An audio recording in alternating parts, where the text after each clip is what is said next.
अरुणाचल हादोरसानि NPP नि सासे MLA तिरं आबह मुंनि सासे MLA खौ मानि थाखाय गावथारखो आं नोंथांमोननो बे भिडिअआव बुंगोन।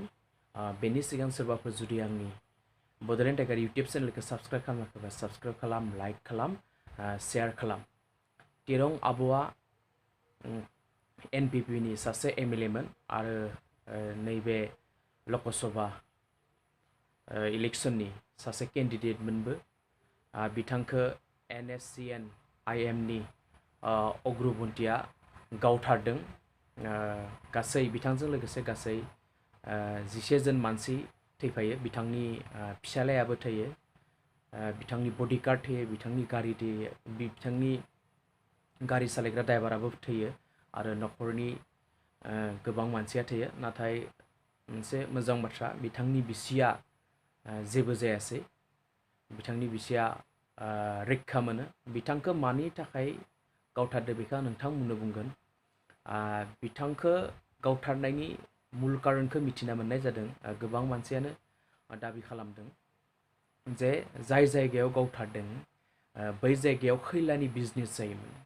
बै खैलानि बिजनेस जायोमोन आरो बेनिफ्राय गोबां रां बै NSCN आ कालेक्शन खालामोमोन, लाङोमोन, डिमान्ड खालामोमोन।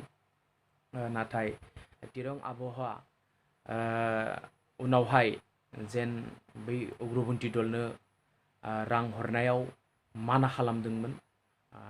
बेनिखायनो बिथांखौ गावथारनाय जादोंमोन। बेयाव गासै 5 गारि धंस जायो, खावनानै होनाय जायो। जोबोर मोनसे मुगैथावना जाथाय। सासे गावथारनाय जादोंमोन, जोबोर डेन्जारै गावथारनाय जादोंमोन। गारियाव अर सावनानै होनाय जादोंमोन। जोबोर गिथावना जायगा, जोबोर गिथावना मोनसे जाथाय। नाथाय बेफोरबायदि खालामनो नाङामोन अग्रबन्थिफोरा। दाया सोरनि? दायाथ' अग्रबन्थिनियानो जागोन।